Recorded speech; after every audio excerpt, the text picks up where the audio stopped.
శ్రీ గురుభ్యో నమః, శ్రీ మాత్రే నమః. Welcome to VMK astro numerology channel. మకర రాశి వారికి జూన్ 2026 మాసం చాలా ముఖ్యమైన మాసం అండి. ఈ నెలలో జరిగే గ్రహ మార్పులు మీకు పేరు, ప్రతిష్ట, ప్రమోషన్, మంచి ఆదాయం, బిజినెస్ గ్రోత్, కొత్త సంబంధాలు, మళ్ళీ మొదలయ్యే కమ్యూనికేషన్ లాంటివి అందించేటువంటి ఒక ముఖ్యమైన మాసం అని చెప్పాలి. అదే సమయంలో నెల మధ్యలో ఒక అమావాస్య యోగం ఏర్పడుతుంది.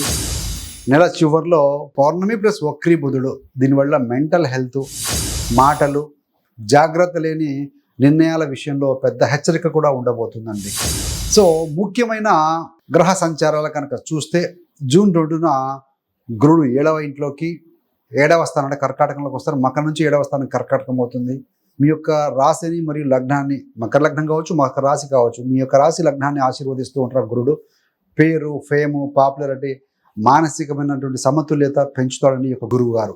సో జూన్ 8న శుక్రుడు 7వ ఇంటికి చేరడం వల్ల పెండింగ్ పనులు ముగియటానికి సహాయం చేస్తుంది. అదేవిధంగా సంపద, కంఫర్ట్, శుక్రుడు కదా, సంపద, కంఫర్ట్, రిలేషన్షిప్, సాఫ్ట్నెస్ పెంచుతుంది. జూన్ 14న 5వ స్థానంలో అమావాస్య యోగం ఏర్పడుతుంది. ఇది చాలా క్రిటికల్ రోజు. మెంటల్గా డౌన్ అయ్యే ఫీలింగ్ ఉంటుంది. హఠాత్తుగా తప్పు నిర్ణయాలు తీసుకునే ప్రమాదం కూడా ఉంటుందండి. సో ఆ రోజున పెద్ద పెద్ద నిర్ణయాలు తీసుకోకూడదు. జూన్ 15న సూర్యుడు మీకు 6వ స్థానంలోకి, మిథునంలోకి వస్తారు. బుధుడితో కలిసి బుధాదిత్య యోగం ఫామ్ చేస్తారు ఆయన. సో దీనివల్ల ఏంటంటే విపరీత రాజయోగం అని కూడా చెప్పాలి. కెరీరు, లీగలు, ఆరోగ్య సమస్యల పరిష్కారానికి ఒక బలమైన కాలం అని చెప్పాలి. జూన్ 21, 22 మధ్యలో కుజుడు 5వ స్థానంలోకి వస్తారు. అంటే వృషభ రాశిలోకి వస్తారు. మకరం నుండి బుధుడు 7వ స్థానంలోకి వెళ్తారు. కొత్త సంపద అవకాశాలు, మార్కెటింగ్, ప్లానింగ్, సంబంధాల యాక్టివ్ కమ్యూనికేషన్ ఉంటుంది. జూన్ 29వ తేదీన 12వ స్థానంలో పౌర్ణమి యోగం ప్లస్ బుధుడు వక్రీకరణ. ఇక్కడ ఈ యొక్క బుధ గ్రహం వక్రీకరణ నెలాంతంలో చెందడం వల్ల నెల చివరిలో అత్యంత సున్నితమైన, జాగ్రత్తగా ఉండాల్సిన సమయం అండి. వ్యయం, ఖర్చు కానీ, ఏదైనా విదేశీ అంశాలు, పేరు ప్రతిష్ట సంబంధించిన వాటి మీద ఏదైనా హాని వచ్చే అవకాశం ఉంటుంది, బ్యాడ్ నేమ్ వచ్చే అవకాశం ఉంటుంది. కాబట్టి సో బీ కేర్ఫుల్. మరి వృత్తి పరంగా చూస్తే, కెరీర్ పరంగా చూస్తే మంచి అవకాశాలు వస్తాయి. కానీ డిప్లొమసీ కూడా చాలా తప్పనిసరి అండి. గురు ప్లస్ శుక్ర 7వ స్థానంలో ఉండటం వల్ల ప్రమోషన్ అవకాశాలు బలంగా ఉంటాయి. మీ పేరు మేనేజ్మెంట్ దగ్గర మంచిగా వినిపించే సమయం వస్తుంది. కానీ కుజుడు 10వ ఇంటి మీద దృష్టి పెడుతూ ఉన్నారు కాబట్టి మీ డైరెక్ట్ అథారిటీ, మీరు నేనే బాస్గా కనిపించే స్థితి కొంచెం తగ్గొచ్చు. కోపము, ఆవేశం పెరుగుతుంది. మాటలు బాగా కఠినంగా వినటము, చెప్పడము జరుగుతుంది. కుజుడు ఎమోషన్ కారకుడు, శక్తికి కారకుడు కాబట్టి. సో ఆఫీస్ పాలిటిక్స్ చూస్తే మీ పనికి క్రెడిట్ తీసుకోవాలని ప్రయత్నించే కొలీగ్స్ కొంతమంది ఉంటారండి. ఎఫర్ట్స్ మీవి, వాళ్ళు ఏదో పాయింట్స్ కొడదామని చూస్తూ ఉంటారు. సో మీ నుంచి ఇన్ఫర్మేషన్ తీసుకొని మీకే ఎదురు మాట్లాడేవాళ్ళు, సీనియర్స్ ముందు హ్యూమిలియేషన్ అన్నమాట. అంటే ఇవన్నీ వచ్చే అవకాశాలు కాస్త కనపడుతూ ఉన్నాయి. మరి సొల్యూషన్ ఏంటయ్యా అంటే మీ పని ప్రూఫ్తో, డాక్యుమెంట్తో ఉంచుకోవాలి. Whatever you do the work, అది సో మీరు ప్రూఫ్గా ఉంచుకోవాలి. డాక్యుమెంటేషన్ ప్రాపర్గా ఉండాలి. మీరు you have to show it very effortless చూపించాలి. సో నెగిటివ్ గుసగుసలలో కలిసిపోవద్దు. బ్యాక్ స్టాపింగ్ అవసరం లేదు. బాస్తో ఇంటరాక్షన్ అప్పుడు no reply is a good reply అనుకోవాలి. కాబట్టి చెప్పింది వినండి వారు. జూన్ 15 తర్వాత రవి 6వ ఇంట్లోకి వచ్చినప్పుడు బాసు, సీనియరు, అధికారులతో టెన్షన్ పీక్స్కి వెళ్ళే అవకాశం ఉంటుంది. ఈ టైంలో తక్కువ మాట్లాడడం, ఆర్గ్యూ చేయకుండా ఉండడం, so no reply is good reply అనే ఫార్ములా కనుక ఫాలో అవ్వడం చాలా మంచిదండి. ఎందుకంటే కొంచెం గ్రహాల అనుకూలత తెలియనప్పుడు మనం కాస్త తగ్గి ఉండాలి. సో నెల చివరిలో బుధుడు వక్రీకరణ అయినప్పుడు మీ రెప్యుటేషన్ మీద డైరెక్ట్ అటాక్ చేసే ప్రయత్నాలు కూడా కొన్ని జరగవచ్చు మీ బ్యాగ్లో. కాబట్టి ఏంటంటే ముఖ్యంగా ఈమెయిల్, మెసేజ్లు, వాట్సాప్ చాట్లు అన్నింటిలో ప్రొఫెషనల్గా, నియంత్రణగా ఉండాలి. ఒక నోటి మాటను కూడా కోపంతో వదలకూడదు. మరి వ్యాపారము, ఎంటర్ప్రైజ్ విషయాలు చూస్తే పాజిటివిటీ ఉందండి. ఎక్స్పాన్షన్ అవుతుంది. విదేశీ ఇన్వెస్ట్మెంట్లు, కొత్త ప్రోడక్ట్ ఈ నెల బిజినెస్ చేసేవారికి చాలా బలంగా ఉందని చెప్పాలి. ముఖ్యంగా బిజినెస్ ఎక్స్పాన్షన్, కొత్త బ్రాంచ్, కొత్త ఏరియా, విదేశీ ఇన్వెస్ట్మెంట్స్, బయట నుంచి వచ్చే ఫండింగ్, ఇవన్నీ కూడా మీకు కలిసి వచ్చే అంశాలు. ఏదైనా కొంతమంది కొత్త ప్రోడక్ట్ లాంచ్ చేయడం, మీకు మార్కెట్లో మంచి రెస్పాన్స్ రావటం ఆ ప్రోడక్ట్కి. ఇటీవలి కాలంలో మార్కెటింగ్, బ్రాండింగ్ మీద మీరు ఫోకస్ పెట్టి ఉంటే శుక్రుడు జూన్ 8 తర్వాత 7వ స్థానంలోకి వచ్చిన వెంటనే, అంటే 7వ స్థానం అంటే మీకు కర్కాటకంలోకి వచ్చిన వెంటనే ఎంక్వైరీస్, సేల్స్, రెస్పాన్స్ ఫామ్లో మంచి గ్రోత్ కనిపించే అవకాశం ఉంటుందండి. మకరానికి పంచమ దశమాధిపతి శుక్రుడు యోగకారకుడు కాబట్టి యోగం ఇచ్చే గ్రహం వ్యాపారంలోకి వస్తే వ్యాపారంలో యోగం పడుతుంది అంతే. సో జూన్ 15 చుట్టూ లీగల్ హడిల్స్, స్ట్రక్ అయిన క్యాష్ ఫ్లో, ప్రభుత్వం దగ్గర పెండింగ్ ఉన్న పనులు కొంతవరకు క్లియర్ అవ్వటాన్ని మీరు చూసే అవకాశం ఉందండి. మరి స్ట్రాటజిక్ అడ్వైజ్ ఏంటంటే మీ బిజినెస్కు స్పష్టమైన యూనిక్ సెల్లింగ్ ప్రపోజిషన్ అంటే యూఎస్పి తయారు చేసుకోండి. ఒక ప్రోడక్ట్ ఒక సర్వీస్కి సంబంధించి డీప్గా ప్లాన్ చేయండి.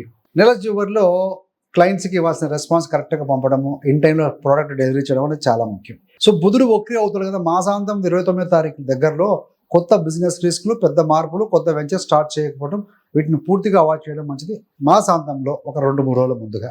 లేకపోతే పెద్ద పెద్ద ఫైనాన్షియల్ లాసు, ఆర్థిక నష్టాలు, ఇప్పటికే బాగా ఎస్టాబ్లిష్ చేసిన పనికి కూడా డ్యామేజ్ వచ్చే సూచనలు కనపడుతూ ఉన్నాయి. కాబట్టి సో కొంత కేర్ తీసుకోవాలి.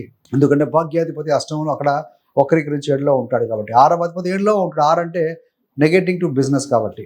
మరి ఫైనాన్స్ విషయంలో చూస్తే ఆదాయము, ఇన్వెస్ట్మెంట్, ఖర్చులు ఇవన్నీ చూస్తే ఈ మాసంలో ఇన్కమ్ బాగానే ఉంటుందండి.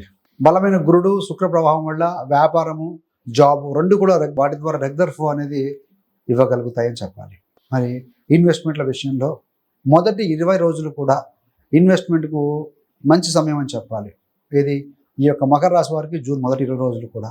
చివరి 20 రోజులు కూడా స్ట్రిక్ట్ ఇన్వెస్ట్మెంట్ అవాయిడ్ చేస్తే మంచిదండి. లాస్ట్ 20 నుంచి 30 తారీఖు లోపల బుధుడు వక్రీకరించి ఉంటాడు, ప్లస్ 12వ స్థానంలో పౌర్ణమి వల్ల జాగ్రత్త తీసుకోవాలి. సో జడ్జిమెంట్లో తప్పుకోవచ్చు, నిర్ణయాల్లో డాక్యుమెంట్ లేదా టర్మ్స్ ఏదైనా అర్థం కాకపోవడం, మోసానికి గురయ్యే అవకాశం పెరుగుతుంది. కాబట్టి మరి ఖర్చులు చూస్తే ఈ నెలలో ఎట్లా ఉంటాయా మకరం వారికి అంటే దూర ప్రాంత ప్రయాణాలు, ఏదైనా ట్రిప్స్, విదేశీ ప్రయాణానికి సంబంధించిన ప్లాన్స్ చేయడం వల్ల, లైఫ్ స్టైల్లో మార్పులు చేయడం వల్ల, ప్రభుత్వ పనులు అంటే లీగల్ లైసెన్స్ డాక్యుమెంటేషన్ వల్ల కావచ్చు, కొత్త వెంచర్ స్టార్ట్ చేయడం వల్ల ఖర్చులు వీటి మీద ఎక్కువగా కనిపిస్తూ ఉన్నాయండి. సో కాబట్టి ఏంటంటే ముందుగా బడ్జెట్ ప్లాన్ చేసుకోవడం చాలా మంచిది. మరి ప్రేమ రిలేషన్షిప్ విషయంలో చూస్తే ఈ నెలలో కొత్త రిలేషన్ ఆరంభం అవ్వడానికి చాలా మంచి అవకాశాలు ఉన్నాయి. 5 అంటే ఇష్టాలు, 7 అంటే ఎదుటి వాళ్ళు, కొత్త వాళ్ళతో ఏదైనా అవ్వచ్చు. ప్రస్తుతం నో కాంటాక్ట్లో ఉన్న రిలేషన్కి జూన్ మధ్య తర్వాత మళ్ళీ కాంటాక్ట్ అవుతారు, కమ్యూనికేషన్ రీస్టార్ట్ అయ్యే అవకాశం కూడా ఉంటుంది. ఈ యొక్క రవిగ్రహము 5వ స్థానంలో ఉండడం, ఈ యొక్క 14వ తారీఖు వరకు కూడా ఉంటారు కదా, ఈ యొక్క వృషభంలో 5వ స్థానంలో, మకరం నుంచి 5వ స్థానం వృషభం అవుతుంది. ఉండటం వల్ల జిగో క్లాషెస్, డ్రై ఫీలింగు, అఫెక్షన్ తక్కువగా అనిపించడం లాంటిది కనిపిస్తూ ఉంటుంది ఈ యొక్క ప్రేమికుల మధ్య. జూన్ 14న ఈ యొక్క అమావాస్య రోజు ఉంటుంది కదా, సో ఆ రోజు 14-15 ఈ చివరిలో సో చిన్న తేడా కూడా పెద్ద గొడవగా ఎక్స్ప్లోడ్ అయ్యే అవకాశం ఉంటుంది. కాబట్టి సలహా ఏంటంటే ఎప్పుడూ పార్ట్నర్ని తిట్టడం కానీ, కామెంట్ చేయడము, కంపేర్ చేయడం తగ్గించండి.